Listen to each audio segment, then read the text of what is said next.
एक लेंस की क्षमता 5 डायोप्टर हो, मतलब +5 डायोप्टर हो, तो किस प्रकार का लेंस हो, किस प्रकार का लेंस है? तो उत्तल होगा। और कितना? 20 सेंटीमीटर। 1 मीटर पक्षांतर वाले किसी अवतल लेंस की क्षमता ज्ञात करनी है, तो कितना होगा? 1 डायोप्टर।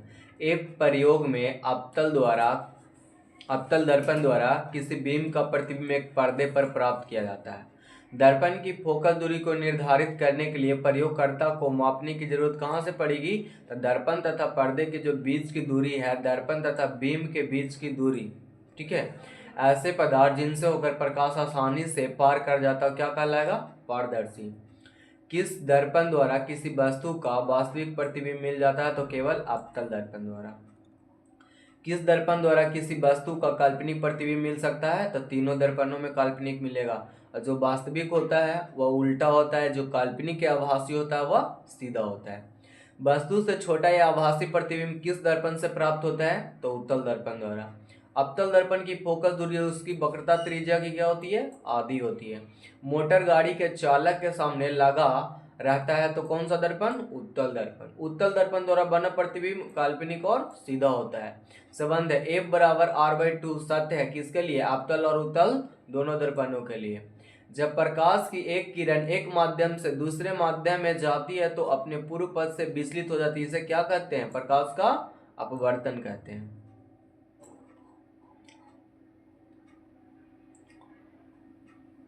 प्रकाश का एक किरण जब विरल माध्यम से सघन माध्यम में जाती है तो अभिलंब की ओर मुड़ जाती है। जब विरल माध्यम से सघन में जाती है तो अभिलंब की ओर मुड़ जाती है। और जब इसी का अगर अपोजिट अगर उल्टा कर देंगे कि जब सघन विरल से सघन में गया तो माध्यम की ओर मुड़ जाती है, और सघन से जब विरल में आएगा तो अभिलंब की ओर जाती है। जब प्रकाश की किरण दो माध्यमों को अलग करने वाली सतह पर लंबवत पड़ती है तब बिना मुड़े सीधी निकल जाती है। पानी से भरी बाल्टी का गहराई कम मालूम पड़ने का कारण क्या है? प्रकाश का अपवर्तन। जब प्रकाश की किरण सघन माध्यम से विरल माध्यम में जाती है तो अभिलंब से क्या होती है? दूर मुड़ जाती है। ठीक है। एक मानव नेत्र के लिए दृष्टि स्थिति कितना रहना चाहिए? 1/16। किसी वस्तु का प्रतिबिंब कहाँ बनता है? तो वह रेटिना पर। अगर यही पानी का पूछा जाए तो कितना हो जाएगा? 1/10 हो जाएगा। नेत्र में प्रवेश करने वाली प्रकाश किरणों का अधिकांश अपवर्तन होता है तो कॉर्निया के बाहरी पृष्ठ पर। पुतली के साइज को कौन नियंत्रित करता है? तो परितारिका। आंख का व्यवहार होता है उत्तल लेंस की तरह। मानव नेत्र में किस प्रकार का लेंस पाया जाता है? तो उत्तल लेंस का। एक स्वस्थ आंख की दूरबिंदु कितनी होती है? अनंत होती है। असमान दृष्टि के वयस्क के लिए सुस्पष्ट दर्शन की अल्पतम दूरी कितनी होती है? 25 सेंटीमीटर। नेत्र द्वारा किसी वस्तु का कैसा प्रतिबिंब बनता है? तो वास्तविक, उल्टा तथा छोटा बनता है। निकट दृष्टि दोष दूर करने के लिए चश्मे में किस प्रकार का लेंस का व्यवहार किया जाता है? तो अवतल लेंस का व्यवहार किया जाता है।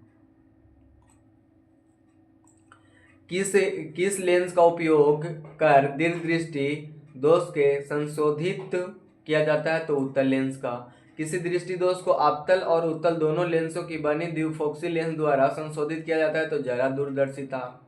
जो नेत्र निकट स्थित वस्तु को साफ नहीं देख पाता है उस नेत्र में होता है तो दूरदृष्टि दोष होता है।